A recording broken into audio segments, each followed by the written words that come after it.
What's going on, guys? What's going on? Welcome to drboystv.com, the home for intelligent Black people. So Kevin Samuels is still in the news. After the tragic passing of Kevin Samuels, there's a lot of conversation and some degree of speculation about whether or not the high value man actually had money or not. I'm going to actually talk about whether or not Kevin Samuels was broke and just the whole nature of what I'm saying. You guys know money and finance is my thing, so I'm going to break some of this down. So get comfortable, buckle up your seatbelt. We're going to get started on drboystv.com right now.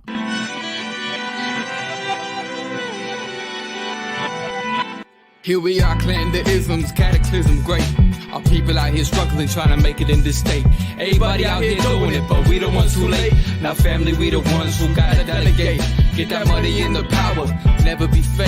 Stick to cosign for 3. What did he say? Create jobs, support our own. Educate the same and buy back your home. Got 3 degrees, triple 10. 3 PhDs, now we on the CNN. DBTV, let's talk about negligence. Ignorance is bliss, but we can turn it to intelligence. Believe none of what you hear, half of what you see. Let's break it down here on Dr. Boyce TV. Here we are. Hey, what's going on, guys? Welcome to drboystv.com, the home for intelligent Black people. My name is Dr. Boyce Watkins, and I'm a guy that believes in what you call the B1 philosophy. B1 means we're a Black first. Black first means we put our community at the top of the priority list. Black first means we educate our kids. Black first means we teach wealth to our children so they're not destitute. If you agree with this philosophy, put a hashtag B and the number 1 in the chat. Hashtag B1 in the chat. And I want to say good morning to everybody. Hello to everybody. Shout out the name of your city in the chat. I see Danny Lee and Kevin Kelvin and Imelda. Ellis and everybody else, Carrie Big Soft and Free My Grandma. That's funny. All right, so let me just kind of jump in and just tell you guys what I wanted to talk about today. You guys know I'm into all things financial. I mean, my PhD's in finance, so I can't help it. When I hear a financial conversation happening in the Black community, I feel that maybe there's some nuance and perspective that can be provided to help us understand things better. Give me a yes or no in the chat. Yes or no. How many of you have heard this sort of ongoing discussion / rumor / whatever about Kevin Samuels possibly being broke?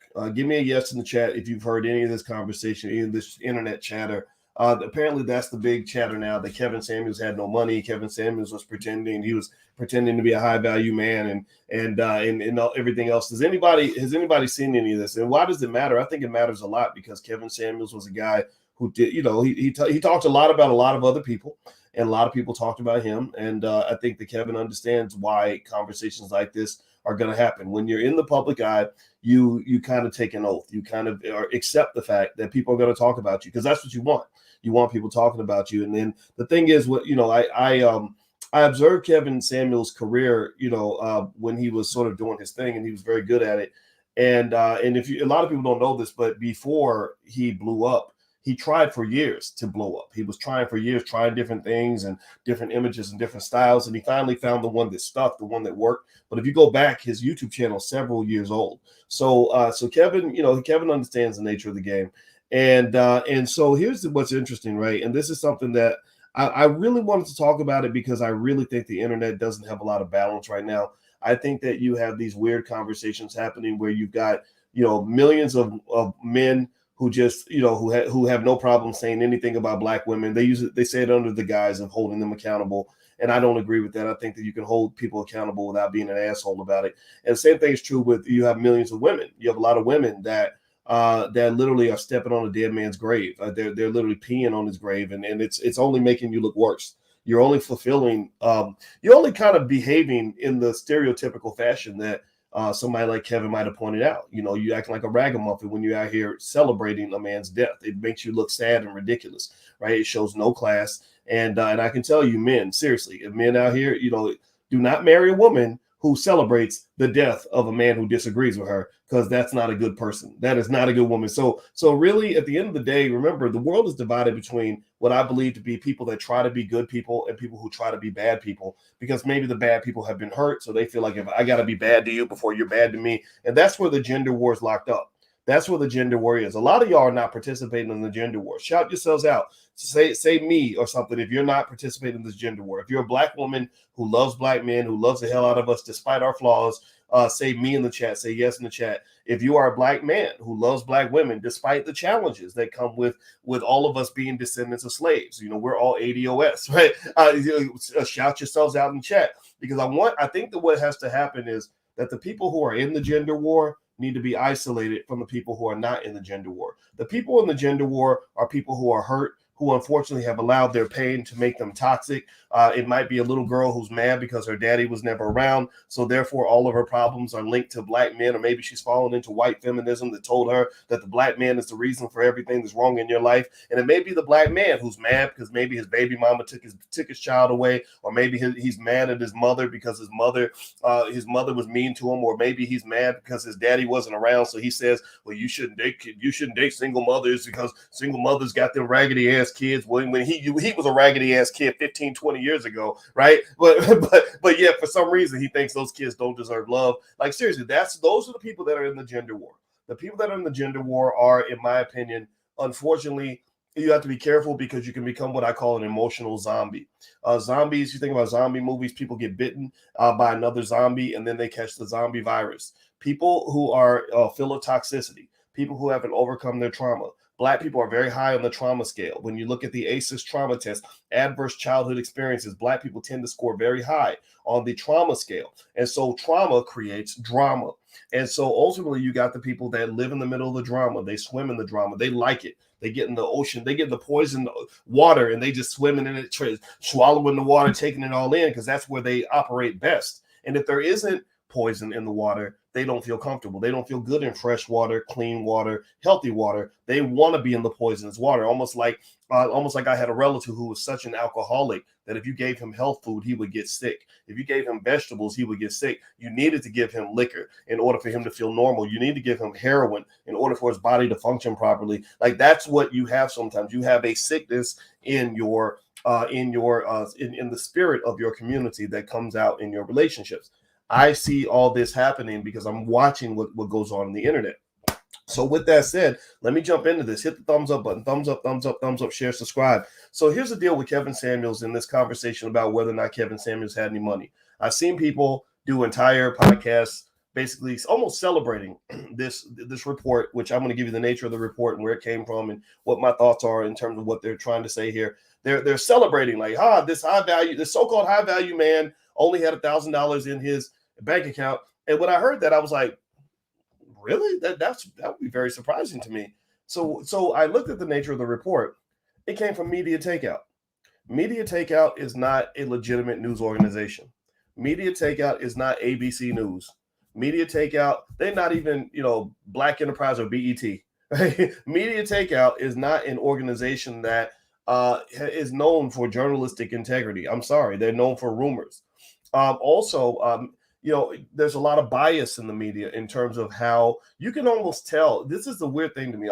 Maybe I'm revealing how, my age now, because I'm 51. I'm not 22. But I remember a time where reporters told the truth, where reporters had to actually triple, quadruple check their sources and make sure they were right on point with everything they said. You don't really have that anymore. I saw News One, another Black organization. I used to write for News One a decade ago. I don't write for them anymore.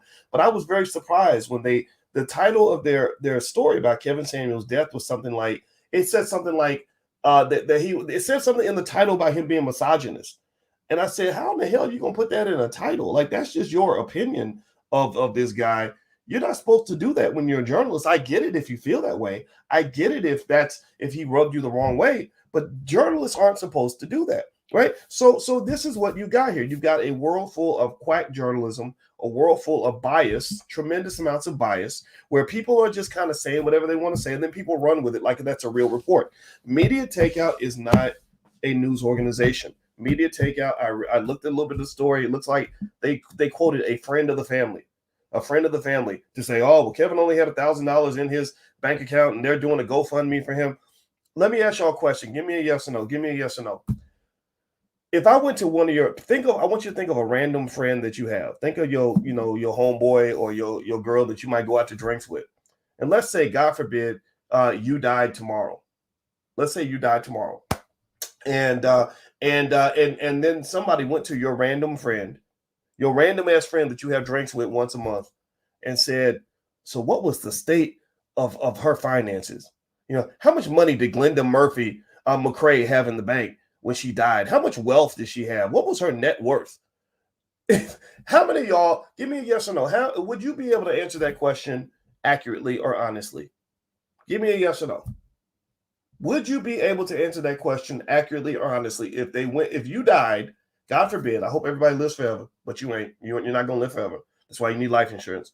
If you died tomorrow, would your homegirl, or would your dude, your man, Christopher Wright, would your man be able to give an accurate portrayal of where your net worth is, how much money you have in the bank account, how much real estate you might own, what your net worth might be, how much you have in your stock portfolio, how many stock portfolios you have, whether or not you have a trust in place, whether or not you have life insurance? Would your random friend be able to share that with information accurately?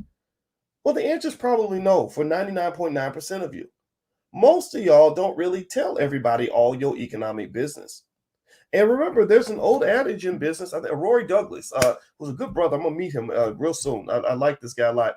He has a saying that he uses in a lot of his commentary where he says, "Own I think he said own nothing but control everything." That means kind of that wealthy people, as an asset protection mechanism, tend to not put assets in their name. They put things in trusts, or they put things in under LLCs or other entities. Foundation. They put things in other names so that if they get sued or if something goes wrong, those assets are protected. Now, I'm not sitting there saying this is what was going on with Kevin. I'm simply trying to tell you the honest truth. And y'all don't know shit about Kevin's money. You don't know nothing about where this man was financially. And I just really think it's really weird when people are like, oh, but this just proves he ain't got no money. This proves that he was faking. He ain't no high value man. Well, first of all, this is where I didn't agree entirely with Kevin Samuels anyway. To the extent that anybody would ever believe that having money makes you a high value man, period, that's just flat out wrong. I told you that, ladies, be careful when you're chasing these men that got money. I've had money a long time. I know men that got money. There are men with money that will ruin your damn life. There are men with money who will beat you, slap you, rape you, steal from you, con you, break your heart, do harm your children. Like, seriously, like this idea that somehow high value is determined by wealth is just absolutely crazy anyway. And I'm not here to summarize or characterize or paraphrase what Kevin believed. I don't watch a lot of internet videos, to be honest with you. Even the video Kevin did when he did a whole show talking about me, the entire show, I didn't even see that show. I promise you I didn't even see it. If you asked me what was in it, I would not know, because I don't absorb and consume and suck in some of this nonsense on the internet. I get on the internet to learn. I get on the internet to watch videos that will make me smarter. I get on the internet to learn, to get more information. I don't get on the internet to get involved in some of this ridiculousness and chaos that's going on. It's stupid to me, to be honest with you. I don't. Not that Kevin's stuff was stupid. I'm just saying, I'm sure whatever he said was okay. I saw about 2 minutes of the video and I was like, oh, this guy seems pretty smart. That was at that time. I didn't even know who he was at the time. But honestly, I'm telling you guys, the internet studies show, again, my wife is a therapist. They do research on this. Studies show that too much time on social media as a consumer it depresses you. It fucks up your mental health. It makes you bitter. They manipulate your emotions. You are a lab rat in Mark Zuckerberg's big experiment. They literally will throw stuff out there just to see what emotional reaction you have. So I encourage you to be very conscious of how much social media you take in. And if it starts to bother you, you get in a Twitter fight with somebody and y'all throwing words back and forth and y'all hurting each other's feelings, just disconnect, walk away from that conversation and go start living the rest of your life. That's really important. All right, so let me keep going. Hit the thumbs up button, thumbs up, share, subscribe. And I want to remind everybody, don't forget that this week, next Sunday, my wife and I are doing a generational wealth event in Chicago. We're going to talk about basically drama-free lifestyles, drama-free finances, drama-free relationships. That's what we're all about. That's what we're talking about now. So if you want to join us, feel free to go to boyceandalicia.com, or you can go to boycewatkins.com and just click on the events link and you can find it right there if you'd like to join us. There probably won't be any tickets at the door. We're almost sold out, but if you buy your ticket online, then we will honor that. Okay. So let me keep going. So basically, Media Takeout speculating on Kevin Samuels' economic situation is a little bit fishy to me. The other thing you got to be cautious about is that a lot of these media outlets have an agenda. Most major media outlets, going to, no disrespect to Shade Room, but Shade Room Media Takeout, but then also you talk about other platforms like News One or The Grill, or especially The Root. Many of them are on a gay feminist agenda. That's what, honestly, that's the best way I can describe it. And again, this does not mean that everything Kevin Samuels said was copacetic. I told you guys some of the issues, some of the areas I had a problem with. Right? I think that there are ways you can give your opinion about how you feel about women in relationships without telling people they're going to die alone. I think that when you're talking about somebody's love life, I think that there are so many variables that have to be considered. You have to have a more intelligent, more thoughtful conversation about it. Because who am I to tell you that nobody's going to want you because you're 38 years old? That's the craziest shit I've ever heard. I can tell you, I don't know if I'm a high value man or not. I know that I was rich and famous, so maybe that makes me some kind of high value man to somebody. And I can tell you that there was a time in my life where I refused to date a woman under the age of 35. I kid you not, when I was in my 40s, I was like, I'm not dating a woman under 35 because I want a grown ass woman. I want a grown up. I want a woman who is intelligent enough to relate to what I'm talking about. I want a woman who is who has lived a little bit of life, so she has some experience. She's not a crazy little kid who's overly entitled. I want a woman who, maybe if she has a child, maybe she's learned how to care about somebody other than herself, which tends to make her a better person. Actually, again, and what I'm saying to you guys is that that when people get into these one-dimensional, like, on-off switches when it comes to dating, like if he don't make this much money, do not date him, girl. That's not, you're not going to get success in relationships because you're not even thinking thoroughly about this very important decision you're about to make. Or if somebody like, well, don't date a woman with kids.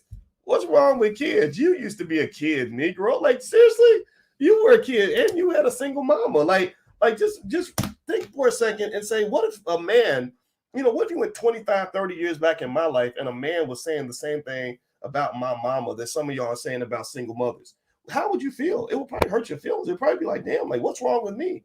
Because your ass 5 years old, your daddy's gone. You looking at every man that walks through the door saying, are you my daddy? That's who you were 20 years ago. And these guys are walking in saying, no, I'm here to get me some pussy, and then I'm going to bounce out of here. I'm getting out of here. I don't want nothing to do with these little motherfuckers. Like, come on, man. Like this, what cartoon character of a community do we have where we have people talking like this on massive platforms? It's absolutely insane to me. And I just really think that all intelligent Black people need to go. We need to save up our money and go buy an island and just go to that island and date each other and hang out with each other, because some of this shit is stupid to me. Some of it is, I'm sorry, I'm not making fun of anybody. I'm trying to be careful because I know that I have a lot of education, so I don't want to be disrespectful to people who don't have that same level of thinking. But my Lord Jesus, like, come on, man. Can't you at least aspire to have a more thoughtful conversation about something as important as Black reproduction? Well, you don't date somebody under 35 because that's the leftovers. That's the old chicken. That's the cold chicken in the refrigerator. Don't nobody want the cold chicken. That's like a rotten egg. You like spoiled milk, girl. You 38 years old. Ain't no 38-year-old ever look good in the history of all 38-year-olds. Come on, man. Give me a damn break.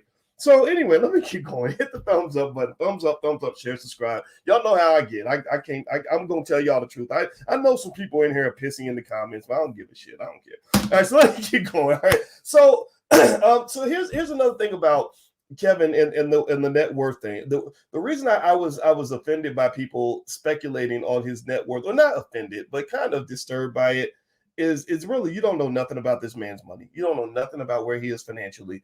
You don't know where he was at economically.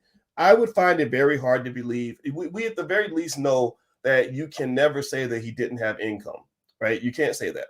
His YouTube channel, when you get a channel that big, when you have 1.4 million subscribers and you have hundreds of thousands of people watching your channels every day, that's going to be at least 6 figures, maybe 7 figures on your YouTube channel alone.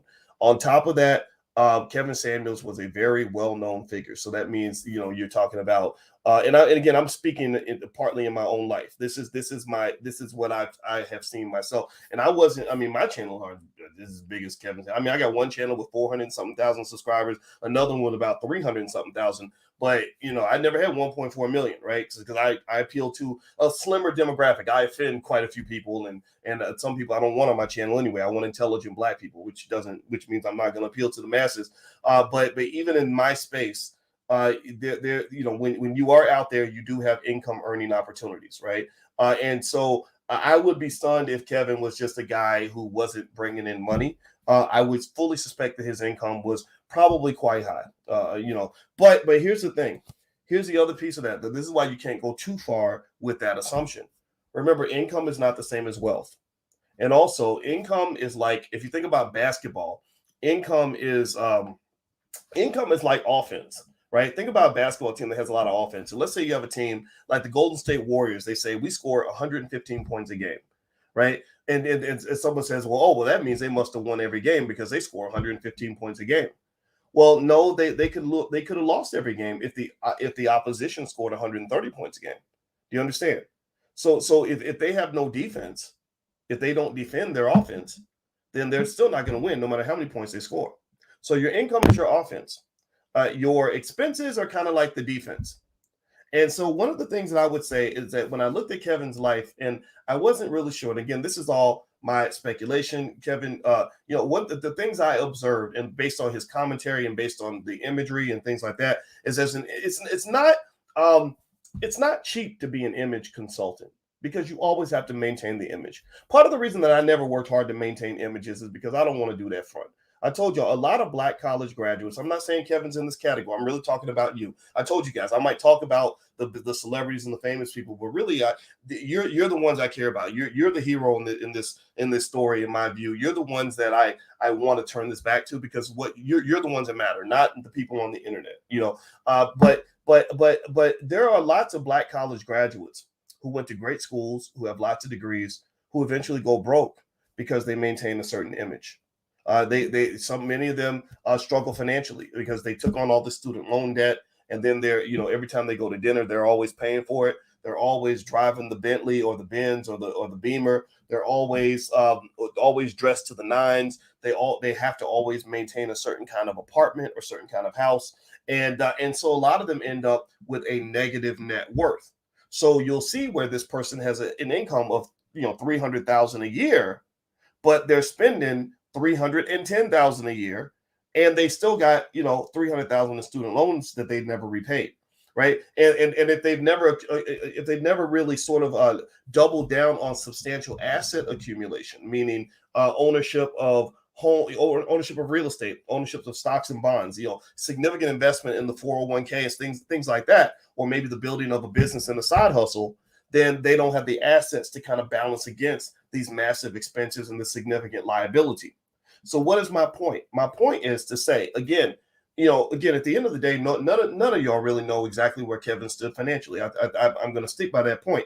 But if there was any sort of debt accumulation as a result of, how expensive it is to wear, I don't wear Rolexes. I got this. My wife gave me this watch, and she probably spent less than $300 for it. You're not going to see me wearing no Gucci.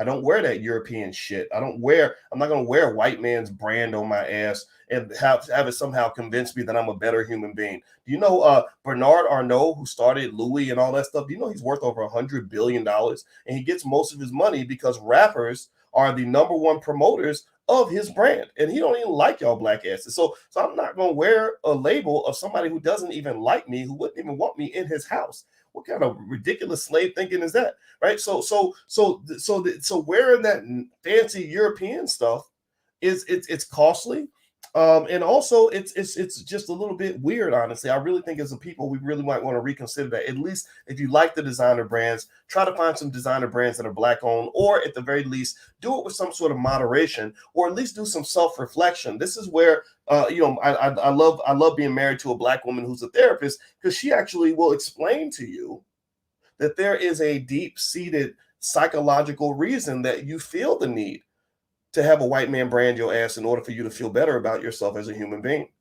There is a whole set of theories. There are 1,000 research papers stacked to the ceiling that I can go find for you that explains why poor people or new money, y'all know I'm talking about new money, people who ain't never had no money, are the quickest to go get the Gucci and the Louis and the Prada and the Fendi and all whatever that other crap is that costs a whole lot of money. It's because deep down they claim that because you feel like you're not quite good enough, you get those things so that others will believe that you're good enough. There was a good episode on A Different World that everybody should watch, where Whitley Gilbert, who's like this kind of bougie black lady, goes into the store, and this white lady acts like she can't afford it. She's like, "Well, you need to get out of here." And so, to prove this white lady wrong, to prove that she belonged, she went and spent like all her money. She maxed out her whole credit card at the store just to prove this lady was wrong. And I think it was Sister Soldier who explained to her, like, no, you don't give people your money. She was making a guest appearance. So she said, look, you don't give people your money to prove that you're as good as they are. They don't deserve your money. And so Whitley went back and got a refund. And that was a great episode they did on that show. And also there's another video called How to Sell to the Negro that was done by Ebony Magazine in the 1950s. And one of the things that they said about black people is they said, because they do a lot of work to study how to get your money, how to get you to spend big money. And they said that black people will spend money just to prove that they're equal to white people. That basically, if you act like they can't afford it, they'll go out of their way to prove that they can, because they want to get that status and that respect, right? So this is one of the reasons why I would encourage you to think twice about being overly committed to to those high level brands. I'm not saying don't do it. I'm not saying there's something wrong with you if you like a Coach purse or a nice pair of Gators or whatever it is that you want to wear. My wife has a Coach purse, right? We so I can't tell. We have cars. Our cars will be defined as luxury cars, right? But at the end of the day, it's about moderation.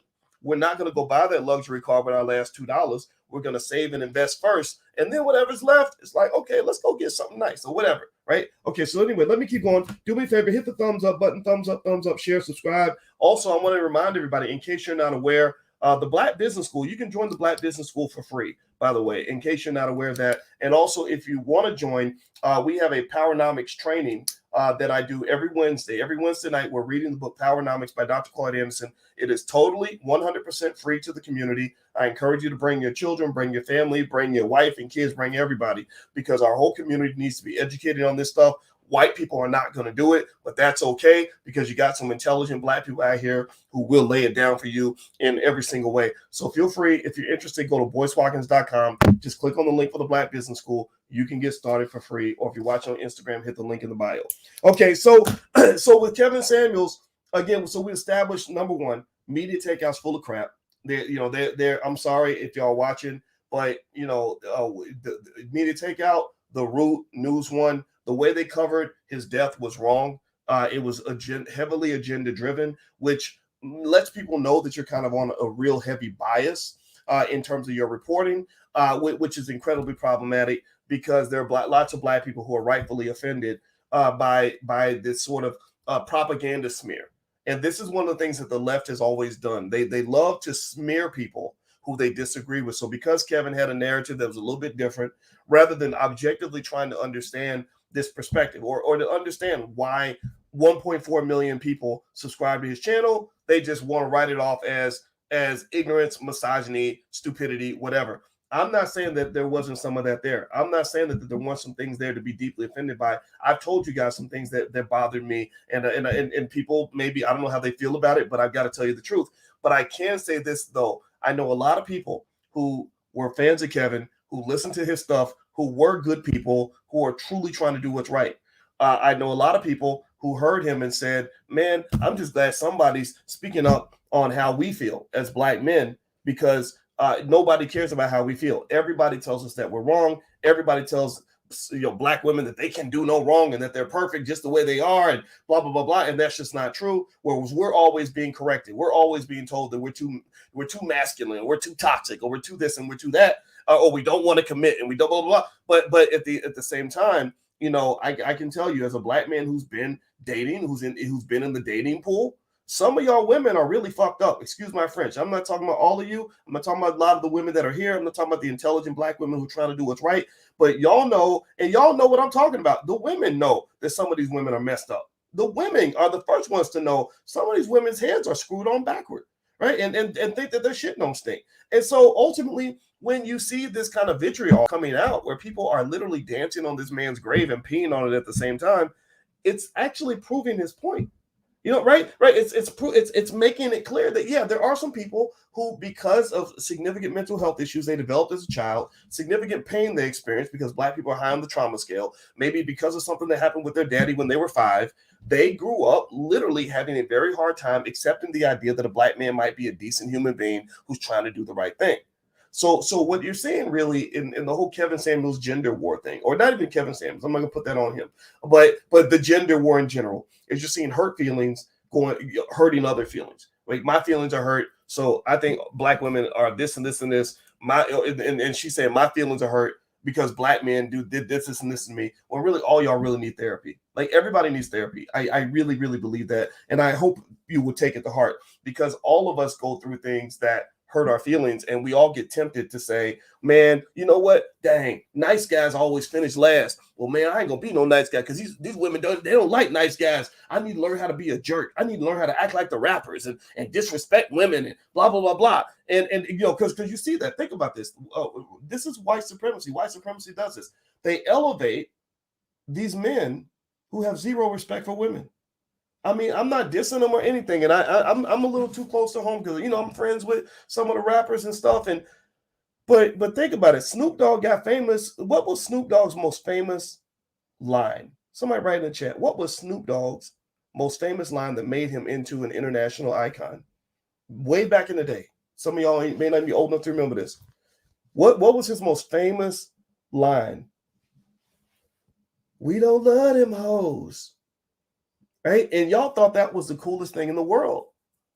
But think about that. You're literally building your whole career off of the idea that you just don't respect women. Especially, and you're a Black man, that means you don't respect Black women.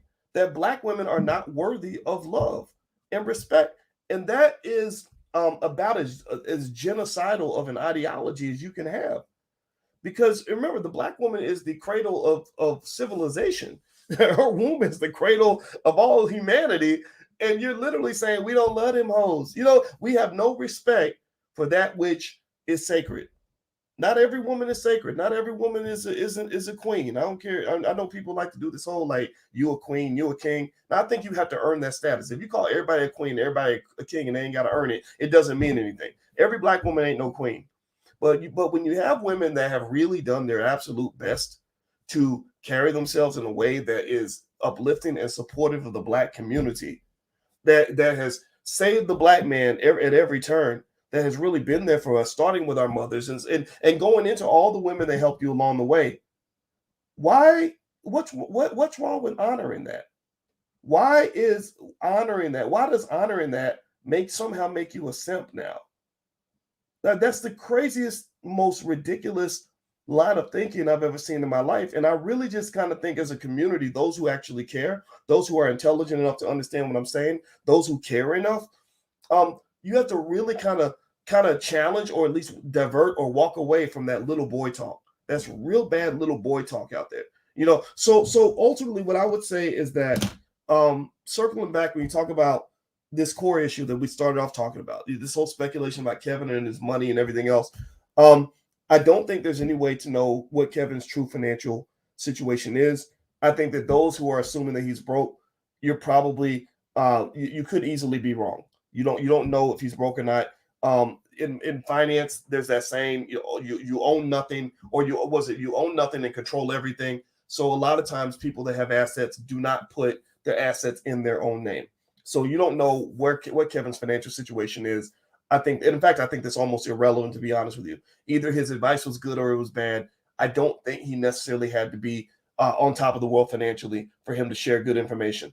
Sometimes a person who's less than perfect can give you the best information out there. I learned a lot of my best lessons from people who were not perfect people, but also those of you who swear up and down, who are just on the defensive, to swear that Kevin was definitely doing well. He was definitely balling out of control. He was definitely on top of his money game. You don't know either. It is very easy to pretend that you are doing well financially. It is very easy to show up wearing the nicest suit and the fanciest watch and have the nicest car. And a lot of you, some of you, especially sometimes, men can fool women with this, right? With the nicest of everything. Some people think that, okay, he must have money because he's got a pocket full of cash, nice clothes, and a nice car. What I see when I see a $10,000 watch and a $80,000 car and a $5,000 suit is I see debt. I see significant financial liability. I start thinking, wow, you have to make a lot of money to make up for all the money you have to spend to maintain whatever all this is. And when you get into that trap, and this is why I encourage you to be careful, and I ain't even going to talk about some of the bad habits we can get into as men. Just one bad habit as men. The 4 habits to take a man down are very simple. You can write this down. This will save your life. Sex, not being responsible with sex, letting too many jump offs in your bedroom who might, falsely accuse you of rape or give you a disease or have your baby or whatever. Sex, drugs will drain you. I've seen people make $10 million a year go broke over drugs. So again, I've heard the rumors and the speculation about Kevin and drugs. I'm not even going to talk about that until it's confirmed. If it's confirmed, y'all know me. I'll talk about whatever I want to talk about, but I'm not going to talk about that until unless it's confirmed. Drugs, alcohol. That's another thing. If you become the old drunk uncle, your kids won't respect you. Nobody will look up to you. You're going to look like a complete bum. So be careful when they promote alcohol to your community. Malcolm X used to say that the white man will sell you the liquor bottle and then lock you up for being drunk. And then the last one is gambling. Antoine Walker made $110 million a year. Not per year. I'm sorry, total over his career. So his contracts were like $8 to $10 million per year. So he made more money than Kevin Samuels, than me, than a lot of us, right? But even Antoine Walker went broke partly because his gambling addiction was that bad. When you are a heavy gambler, what it does is you get to the point where you have to bet more money in order for you to feel the effects of the gambling, for you to get the dopamine rush of that win. And gambling addictions are one of those things where I would encourage you, do not marry somebody who is too heavily involved in gambling or drugs or can't control their sexual habits or has an issue with alcohol. I'm not saying that sex is bad. Sex is great. Sex is awesome. But going too far with it or thinking you have to sleep with every girl with a big butt and a smile, that will eventually lead to serious financial problems or and other problems as well. So ultimately, what I would say is that if any of these factors popped in terms of Kevin's life, if there was a debt issue, a child support issue, if there was a drug issue, and again, I'm not saying that there was, if there was anything like that, then all bets are off the table. Doesn't matter how much money you're making on YouTube. Doesn't matter how much money you're making from speaking engagements. Doesn't matter how much money you're making from business ventures. All that gets wiped away when you don't have the discipline to protect the assets that you have. And again, I'm not making the assumption that this was Kevin's life. I'm just saying that if you're jumping out saying, oh, I know for sure that he was doing well, you might want to reconsider that position because there's a good chance that you could be wrong. Okay. The last piece I would throw in here is this. This is and actually before I move on, do me a favor, hit the thumbs up button, thumbs up, share, subscribe to the channel. You can go to boycewatkins.com if you want to check out some of the stuff we have going on. Like we have financial workbooks for children and stuff like that. So if you want to teach your kids about wealth, I developed these workbooks with some other experts. So feel free to go to boycewatkins.com. There's a lot of good stuff there that you guys can check out that'll help you. The last piece. So this so-called friend of Kevin says the family only found $1,000 in the bank account, and they're looking to do the GoFundMe. Again, it's media takeout. Media takeout. Unless you show more evidence, I'm just not going to believe you because anybody could say an anonymous friend said this or whatever, right? And again, because media is so heavily agenda-driven, you have to take everything with a grain of salt, good and bad. So we don't know if that's true or not, but let's assume that it was the case. Let's assume that they went to the accounts and they only found $1,000, which I don't even know how they even got into the accounts. I mean, think about it. I'm asking y'all this question, yes or no? If you died tomorrow, because you could die, right?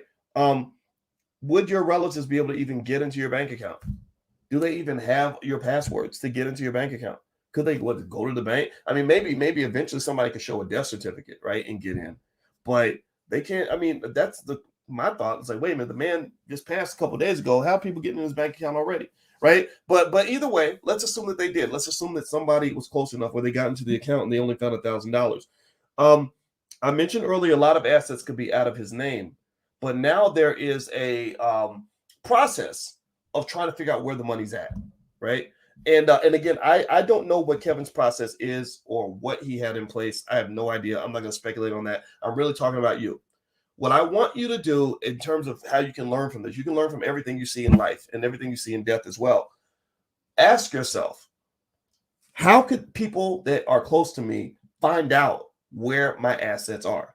A lot of you, because I hear a lot of you talking. A lot of you have been following this channel for a while, and I see you.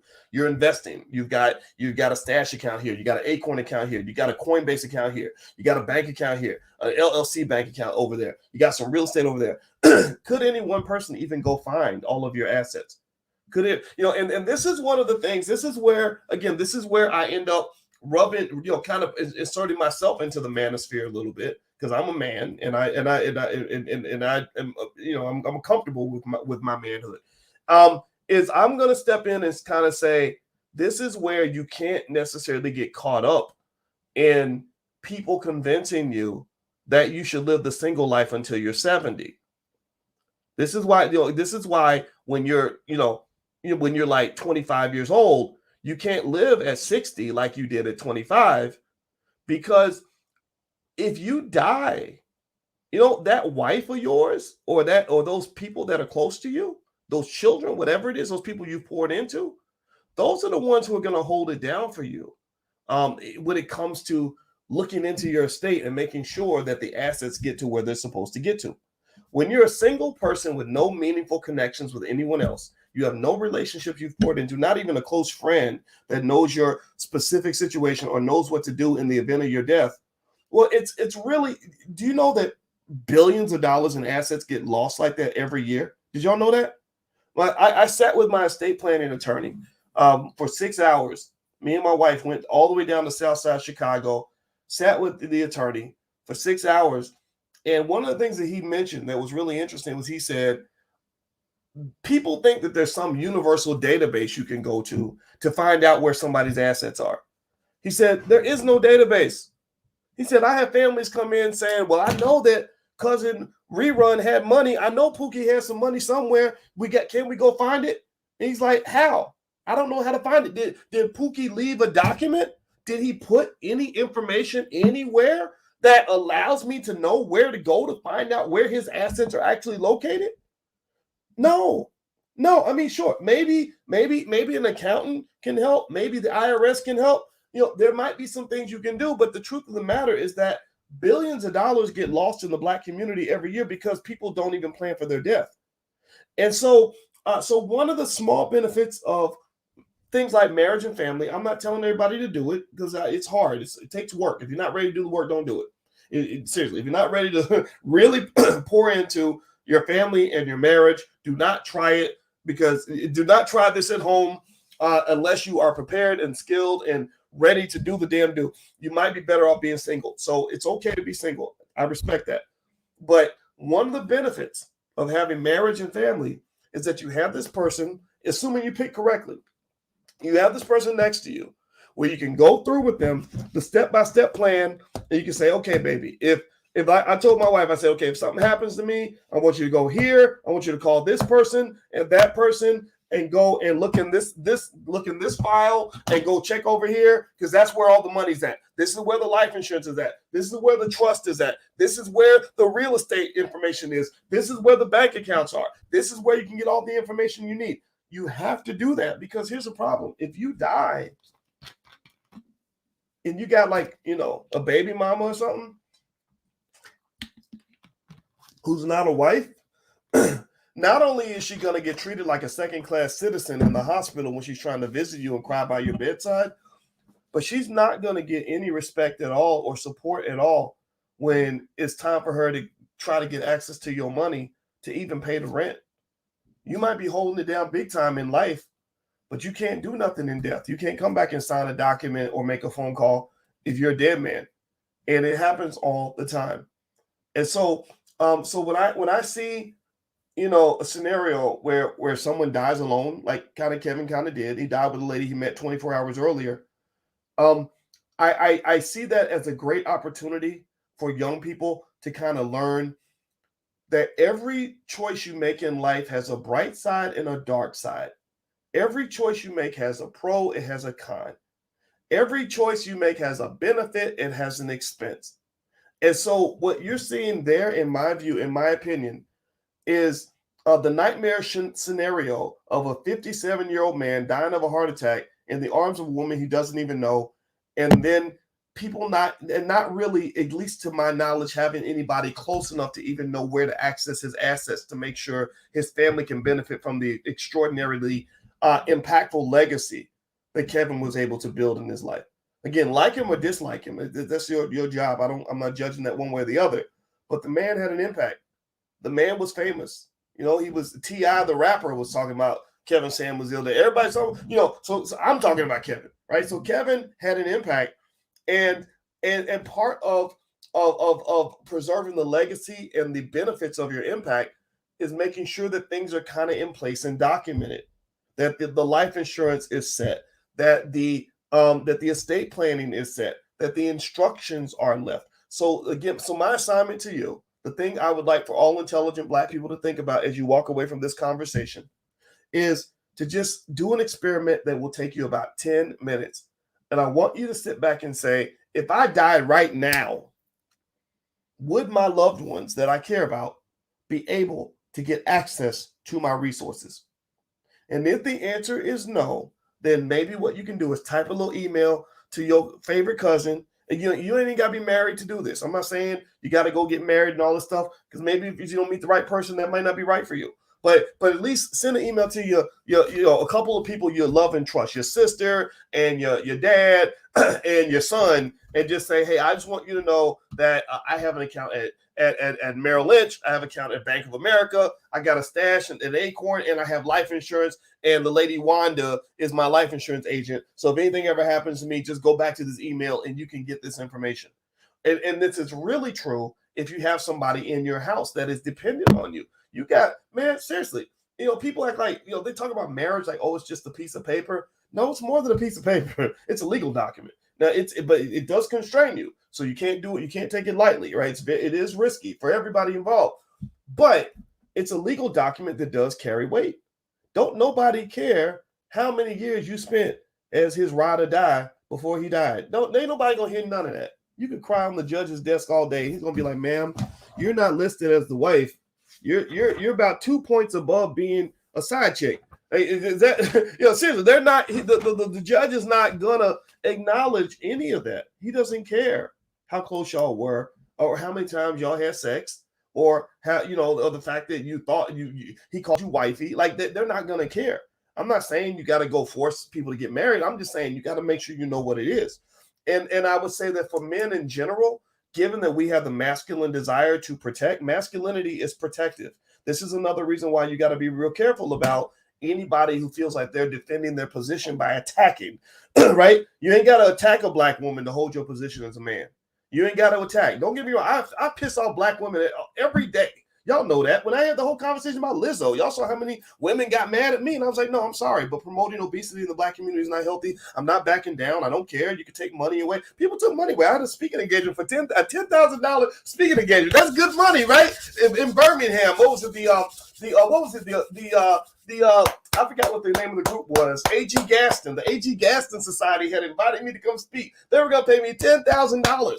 And when they saw the comment that I made where I said, Lizzo should stop letting these record labels promote her as the Jezebel mammy stereotype to the Black community, where obesity is killing hundreds of thousands of our people every year, they canceled me. They canceled my speaking engagement. And you know what I did? I gave them the middle finger and said, I'm not running away from the truth.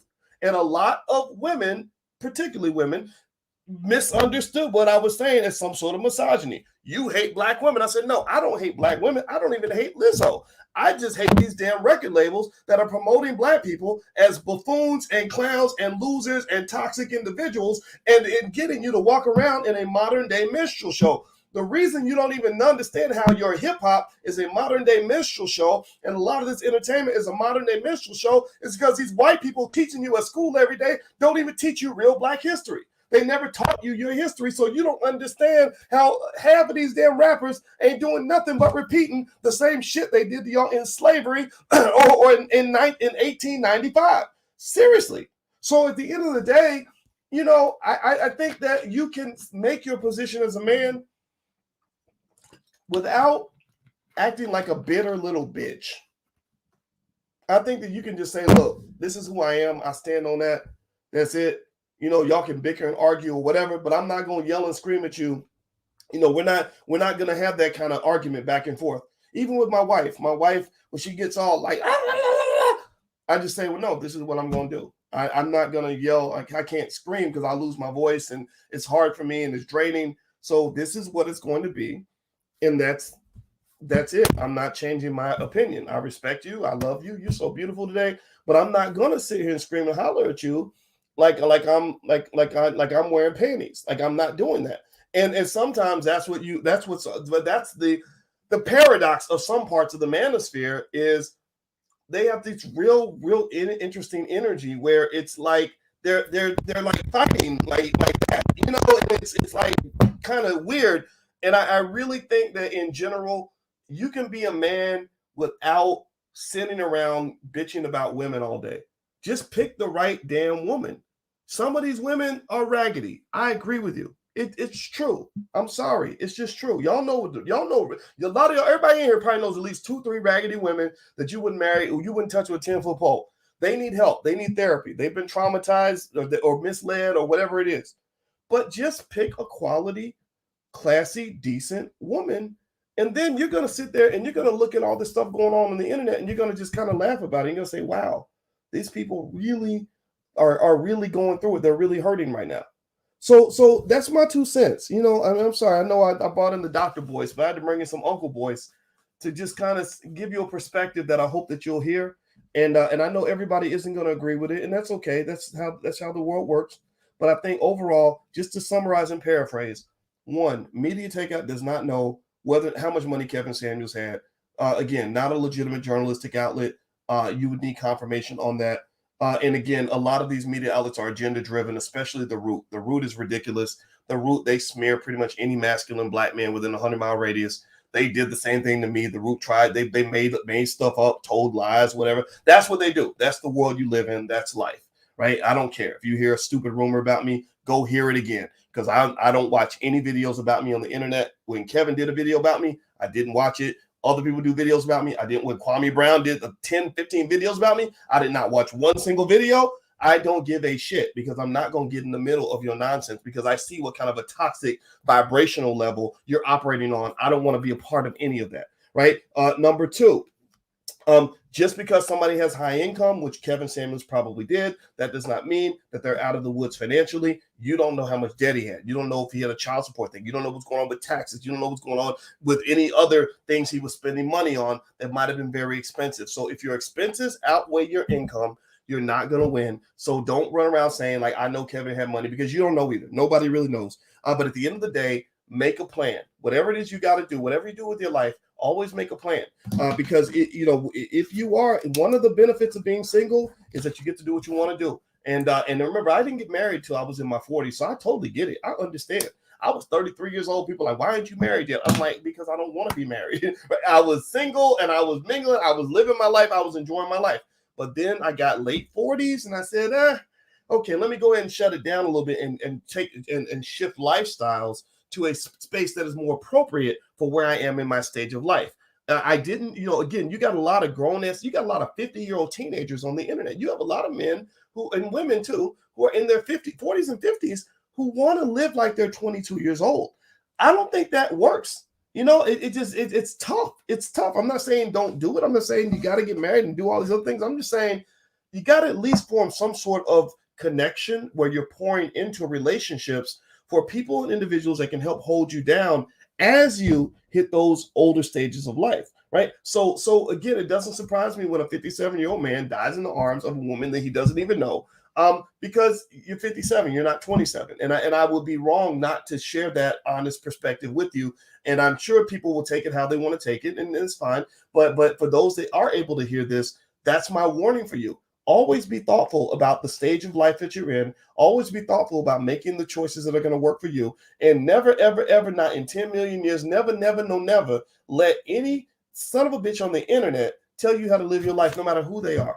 You don't do that. You take in the information, process it if you want to, but just know that a lot of this internet influencer game is filled with people that are attention-seeking individuals with significant dysfunctions who are literally getting off on the fact that for the first time in their life, somebody's actually paying attention to what they have to say.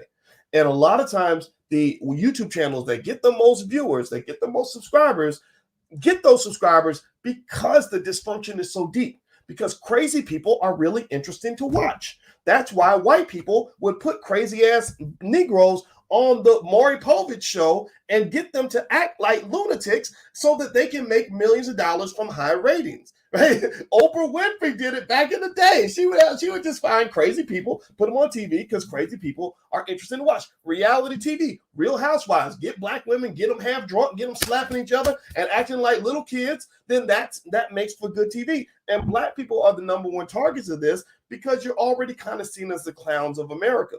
They love it when the rappers behave like buffoons and thugs and lunatics. I'm gonna kill you, motherfucker. You come up on me, dog. I'm gonna fuck you up. Right? They like that, right? Because that's how they see you anyway. That's how they see you anyway. So it is an individual decision as to whether or not you're going to participate in the nonsense or rise above it. This is the last point I'm gonna make to you. It's a slightly deep point, but everybody is intelligent in here, and I'll explain it to you. So I hope that you'll get it. In mathematics, there's a concept called orthogonality. Orthogonality basically means leveling up.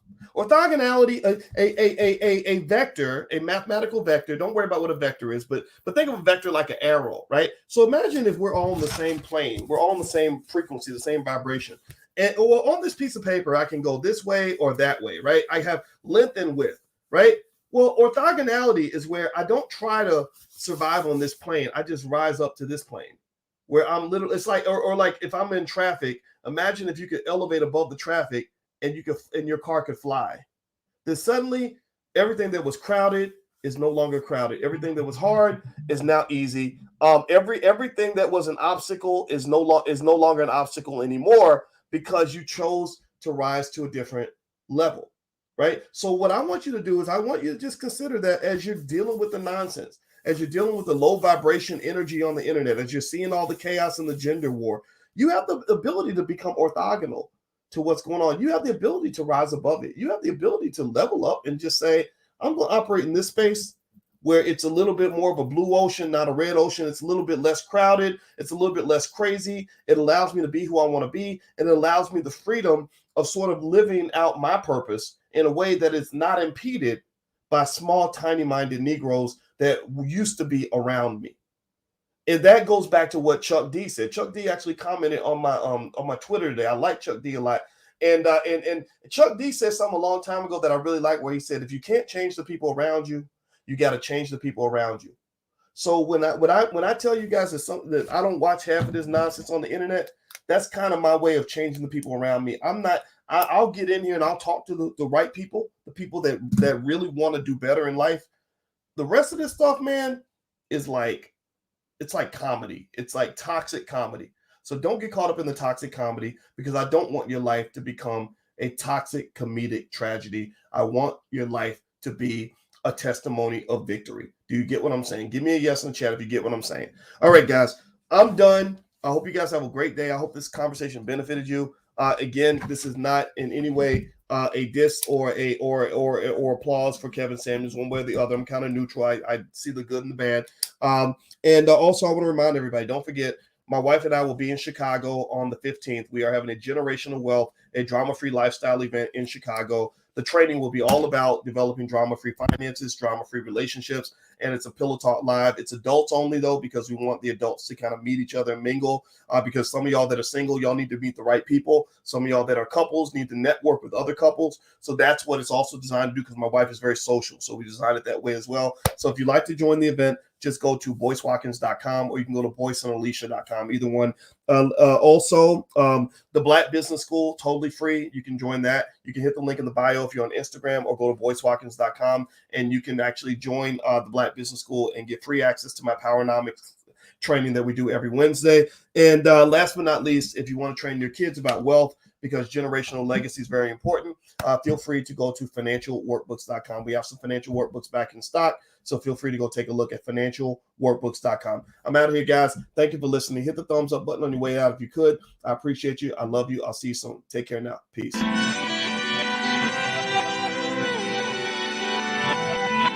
Here we are, clan the isms, cataclysm great. Our people out here struggling, trying to make it in this state. Everybody out here doing it, but we the ones who late. Now family, we the ones who gotta delegate. Get that money in the power, never be fake. Stick to co-sign for 3.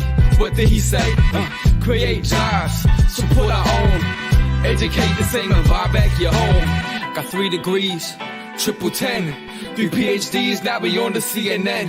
DBTV, let's talk about negligence. Ignorance is bliss, but we can turn it to intelligence. Believe none of what you hear, half of what you see. Let's break it down here on Dr. Boyce TV. Here we are.